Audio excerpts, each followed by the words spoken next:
нэгэн зүйлийг бол төсөөлөхийг хүсье. Одоо бага насны дүү эсвэл хүүхэд за эсвэл бүр бага ангийн хүүхдүүдийг зүгээр хоорондоо ярьж байгаа ярианы хэлбэр өнгөйс за тэгээд ямар үг хэрэгжилж байгаа хэр урт өгүүлбэр хэрэгжилж байгааг нэг дахин нэг удаа санахыг бол та бүхнээс хүсье. За асуудал нь юунд байгаа вэ гэхээр сүүлийн үеийн хүүхдүүд ялангуяа энэ одоо орчин цагийн ирээдүйг басан хүүхдүүд маань болохоор хоорондоо монгол үг бол маш бага хэмжээгээр хэрэгжилж Монголын уран тод сайхан аялалтай үг өгүүлбэрийг бол хэрэглэх нь бол хэмжээний хувьд бол маш багассан байгаа. Тэгээд энэ нь бол нэгт бол миний асуудал санааг бол маш их зовоож тэгээ энийг бол асуудал гэж хүлээж авсан учраас өнөөдөр бол та бүхэнд дэлтгэхээр бэлэн болчиход байгаа юм аа. За хамгийн түрүүнд хэл гэж яг чухам юу вэ гэж асууя. За хэл гэдэг нь болохоор хүмүүс зөвхөн хоорондоо өдөр тутамдаа ингээл харилцаад богино өгүүлбэрүүдээр ойлголцоол дуусчдаг мэдээлэл солилцох зөвхөн хэрэгсэл гэж хүмүүс ойлгоод байдаг. Тэгээд энэс үүдээд бол хүмүүс зүгээр англиар ярих нь илүү cool dog гэдэг ингээд үзээд ингээд гадаад үгээр англи үгээр ингээд яриан дундороо ингээд хэрэглээд идэг. За тэгвэл хэл гэдэг нь тухайн хэлийг хэрэгжилж буй үндэстэн хүмүүсийн оюун санаа за ойл санамжийн цогц тийм сан архив гэж бол хэлж болохоос том цар хүрээний мэдээллийн ийм сан гэж ойлгож болно.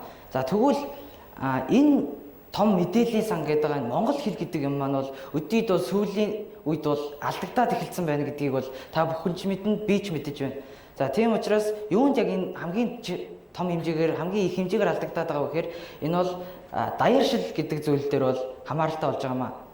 За даяаршил гэж чухам яг юу вэ? За даяаршил нь бол дэлхийн олон улсуудын өөр хоорондоо нийгэм эдийн засаг цэргийн салбарын хүрээнд за хэл соёлын хүрээнд бол нэгдэн ягтрах тийм үйл явцаа хэмээн бол тодорхойлогдсон байдаг. За тэгвэл даяаршил гэдэг ийм том хэмжээний шуурганд бол хэл соёл маань хийсээд гээд алга болж байгаа нь бол маш гонигтай явдал болж байгаа юм л та. Тэгэхээр бид энэний эсрэг яг юу хийж чадах вэ? Ягаад бид нар энийг одоо үл тоогоод байгаа вэ гэдгийг дээр хэдүүлээ одоо ярилцгаая. За нийт манай улсад бол 3 сая 500 мянган хүн бол байдаг.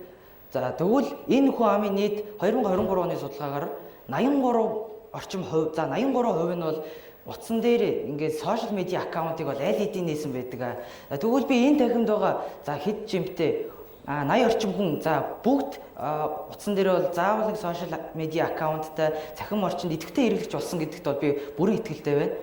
За тэгвэл бид бүхний өдөр өглөө босоод хамгийн түрүүнд барьж авдаг гар утас, орой унтахынхаа өмнө хамгийн сүүлд тавьдаг гар утсан дээр байгаа энэ сошиал медиа, за энэ интернет гэдэг зүйл бол даяаршлын бол хамгийн хурдцтай хөдөлгөж буй одоо катализатор гэж хэлж болох зүйл юм л та хурцсуур. За тэгвэл энэ яагаад сүүлийн үед энэ илүү хурцаад өнгөрсөн олон мянган жилийн хугацаанд монголчууд энийг алдалгүйгээр явсаар байж яагаад сүүлийн энэ богино хугацаанд алдаад эхлэх байгаа вэ гэхээр энэ бол бид бол дижитал эрхний хүмүүс учраас л тэр бид өглөө уцаа нэхдээ дандаа шинэ гадаад мэдээллийг бол хүлээж авдаг, гадаад зүйлстэй танилцдаг. Бид нэр бүх зүйлсийг англи гадаад хэл дээрээс хүлээж авах боломжтой байдаг. Ийм учраас бид нар бол бүх мэдээллийг бол гадаадаас хүлээж авч энэ нь удаантаа бидний хэл соёлд ингэж маш урдан удаатай уусалт үүсгээд тэр нь ингээд хэл соёлд бол алдагл үүсгээд байгаа юм. За тэгвэл уусалт гэдэг нь бол хин нэгэн хүчээр ирээд чи на хэлээрээ яриха болоо эсвэл чи энэ соёлыг битгий дагаа гэж ерөөсөө хэлж байгаа явдал биш. Энэ бол зүгээр бид нарт зайлшгүй гарсан шаардлагаас үүдсэн үр дагавар гэж хэлж болох зүйл байгаа. Тэгэхээр энэ асуудал бол маш яаралтай шийдэгдэх ёстой асуудлаа гэж хэлж болно. За тэгвэл нэг зүйлийг бодсоё л доо. За 1970 он, 80 он, 90 онд за бидний аав ээж, эцэг эх, эмээ өвөө тэрнээс цаад үеийнхэн маань хоорондоо гадаад үг хэрэглэсэн өгүүлбэрээр харилцдаг байсан уу? Мэдээж хэрэг үгүй. Тэд хоорондоо дандаа монгол үгээр өгүүлбэрээр толгой холбон, сүүл холбон харилцдаг байсан. Гэтэл энэ сүүлийн зүгээр 50 жилийн хугацаанд ингэж их хурдтай өвжөөд за зүгээр өөр хоорондоо өдөр тутамдаа харилцахдаа 10 үг тутмын хоёрт нь нэг гадаад үг оруулаад ингээд like which means for example гэх мэтлээ англи үгсээр сольж ярьж байгаа нь бол эмгэнэлтэй юм аа. Тэгвэл бид нар ягаад жишээлбэл гих мэдгээд монгол үгсийг ашиглахгүйгээр ингээд зүгээр 10 үг тутамдаа хүртэл ингээд уусцсан англи үг хэрэглээд байгаа юм бэ? Энэ 50 жилийн хугацаанд ингэж хурдцтай өөрчлөгдсөн бол дараагийн 50 жил, дараагийн 100 жилийн яаж өөрчлөгдөх вэ? 50 жил ингэж өөрчлөгдсөн юм бол бид нар 50 жилийн дараа ач зээ үр хөвгөдтэй англиар сургаал айлдах уу? Эсвэл хятадаар айлдах уу? Энэ бол гадаад хэл монгол хэлийг маань орлож эхэлж байгаагийн нэг том хэлбэр юм аа. За, ЮНЕСКОд нийт 7000 хэл бол бүртгэлтэй байдаг. Одоогоор дэлхийд бол тэгвэл энэ зууны төгсгөл буюу одоогоор нэг 80 жил хүрэхгүй хугацааны дараа энэ нийт 7000 хэлний тал гаруй хувь нь бол устж үгүй болно гэдэг судалгаа бол гарцсан байна. Тэгвэл энэ устж үгүй болно гэдэг хэлний дотор хэлний листэн дотор манай монгол хэл явж ивэл энэ ямар аимшигтай хэрэг вэ? Бид нар монголоор ярьж чадахгүй монгол хэлийг мартаад монгол хэл гэдэг зүйлийг хүндэтгэж шүтгэхгүйгээр бид нар энийг хэрэглэхгүйгээр Монголын төлөө тэмцэх боломжгүй. Бид нар Монголыг хайрлаж чадгаа байлна.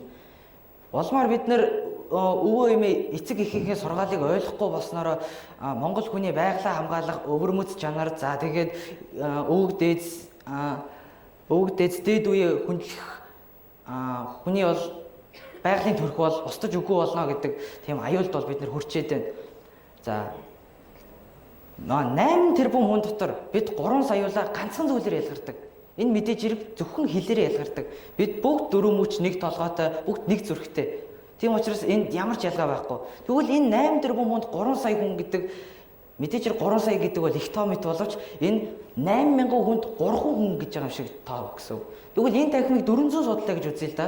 Тэгвэл энэ танхимаас 20 дахин том танхим дотор 3 хүн яаж төөрөх вэ? Яг тэрнтэй адилхан 3 сая хүн 8 тэрбум хүнд яг л ийм харьцаатайгаар уусч алга болно гэсэн. Мэдээж хэрэг бид нар дэлхийдээ хөл нийлүүлэн алхаж хос хэлийг бол хөгжүүлэх нь бол зөв ёсны хэрэг. Мэдээж хэрэг бид нар гадаадд сурах хэрэгцээтэй болчихсон цаг үе учраас бид нар хос хэлтэй байх хэрэгтэй. Шинэ хэллийг бол сурах хэрэгтэй. Тэгвэл хос хэлтэй байна гэдэг нь их хэлээ өөр харь орны хэлээр солихын нэр бол огт биш юм аа. За, юу гэсэн үг вэ гэхээр хэдий та монгол хүн гэдэг монгол цус таны судсаар урсж иж болгоч таны сэтгэлгээ хэл ёс чинь бүгд монгол биш гадаадаар сэтгэвэл та зөвхөн нэг орон нутгийг заадаг юм баталгааны хувьд бол та нэг монгол хүн боловч хэл соёл за нийгмийн хувьд бол та зөвхөн харь хүн болж хувирж байгаагийн нэгэн хэлбэр юм аа. Хэрвээ бид нар энэ асуудал дээр эртнээс анхаарал тавьж за одооноос бүгд хичээж энэ тахимд байгаа бүх хүн өөрсдийн гэсэн чадлаараа хичээхгүй юм бол за тэгвэл энэний эсрэг бид нар яг юу хийж чадах вэ гэдэг нэг 3 шийдлийг бол би хэлье. За хамгийн ихний шийдэл бол бид нар бол бага насны хүүхдүүд за дүүнер за тэгээд сүүлийн үеийн хүүхдүүд за тэгээд болохгүй бол найзуудтай ч юм уу те монгол үлгэр монгол бааtruуд монголын эртний түүхийг ойлгуулж ухамсарлуулах нь чухал ухуулж ойлгуулах нь ямар үн цэнтэй вэ гэдгийг бол ойлгуулах хэрэгтэй гэсэн. За тэгснээр бид нар ирээдүйн хойч үеэ Монголоо алдахгүй монгол хүн ямар сайхан байдгийм бэ гэдгийг ухааруулж ойлгуулах боломжтой гэж би хувьдаа үзэж байна. Байж болоогүй шүү. Үзэж байна. За тэгвэл хоёрдугаар бид нар яг боломжтой бай. Хоёрдугаар за бид нар бол өдөр тутамдаа хоорондоо чатчихтэй энд кирилл үсгээр эсвэл монгол бичгээр хоорондоо чатдаг хүн нэг ч байхгүй гэж би бол итгэж байна. Яг уу кирилл үсгээр бол чатдаг гэж болно. За тэгвэл кирилл үсгээр та зөв бичдэг хэсгийг анхаарч ирсэн үү? За эсвэл та бүхэн дандаа латин үсгээр бол хоорондоо чатдаг байх. Бно сонно гэх мэтлэнгээр эсвэл IDK, IDC гэх мэтлэнгээр I don't know, I don't care гэх мэтлэнгээр бол ингээд богинохоо abbreviation ашиглаад бол харилцдаг байх. За тэгвэл та бүхэн сайн анзаарсан бол би abbreviation гэдэг үг хэрэглэлээ. Энэ монголоор яг юу гэсэн үг юм бэ? Товчлол гэсэн үг. Гэтэл би энийг зөвхөн англиар хэлээ сурцсан байгаа учраас яриан дундаа ингээд оруулаа ярьчлаа. Тийм учраас миний цуснд хүртэл, миний тархинд хүртэл англи үг, за гадаад үг бол ингэж хүчтэй суусан байна. Би хүртэл монгол хэлнийхээ төлөө тэмцэж байгаа боловч миний энд хэлж байгаа ихтгэл дунд гадаад үг яваад байна. Тэгвэл энэний төлөө хамтдаа тэмцэцгээе гэдэг уриалгыг та бүхэн тавьж байна. За, 3 дугаарт юу гэхээр энд ирээдүйд 20 жилийн дараа, 30 жилийн дараа төрд гараадаг ч юм уу, эсвэл монгол хэлний төлөө идэвхтэй тэмцэгч байж болно. Эсвэл монгол түүх соёлыг заадаг түүхийн багш байж болно. Тэр хүмүүс та бүхэн ирээдүйн хойч үедээ монгол хэлийг ухамсарлуулахыг бол та бүхнээс уриалан хүсэж байна. Илтгэлээ төгсөхийн өмнө бол хэлэн амьсгалж яваа цагт тухайн үндэстэн амьд оршдгоо гэдгийг та бүхэнд бол ойлгуулж хэлмээр байна. За тэгээд 4 дугаарт бид нар энэ сууж байгаа хоёр эрхмийн нэг болох наан сууж байгаа хүн бол дашт оржийн нацагт орж буюу саяны шүлгийн эзэн байна. Цаана сууж байгаа нь бол мэдээж хэрэг их доктор Бямбан Эренчингой сууж байна. Тэр хоёр монгол хэлний төлөө хоорондоо ярилцаж байгаа нөхцөл байдлыг бол би зургаар үзүүлсэн байна. За тэгвэл Бямбан Эренчингийн хэлсэн за шүлгэлсэн монгол хэлгээ бүр шүлэг байдаг. Тэгвэл эндээс би хоёр мөртийг зөвөр та бүхэнд ишлэл болгож оруулъя л да. Чихний жимэг болсон аялгау сайхан монгол хэл чин зэрэгт өвг дээдсэн минь өв хэрднэ хэмээн уянгалаг сайхан үгсээр бол илэрхийлсэн байна. Монгол хэл гэдэг зүйлийг. За тэгэхээр түүхээ мартсан хүн ойд төрсөн сарвчнаас ялгаагүй гэдэг шиг бид түүх соёл монгол хэлийг эрхэмлэн дээдлэх ёстой гэдгийг та бүхэнд өнөөдөр би маргааш тэрнээс хойш ухамсарлуулсаар байх болно. Хамтдаа энэний төлөө тэмцэцгээе. Баярлалаа.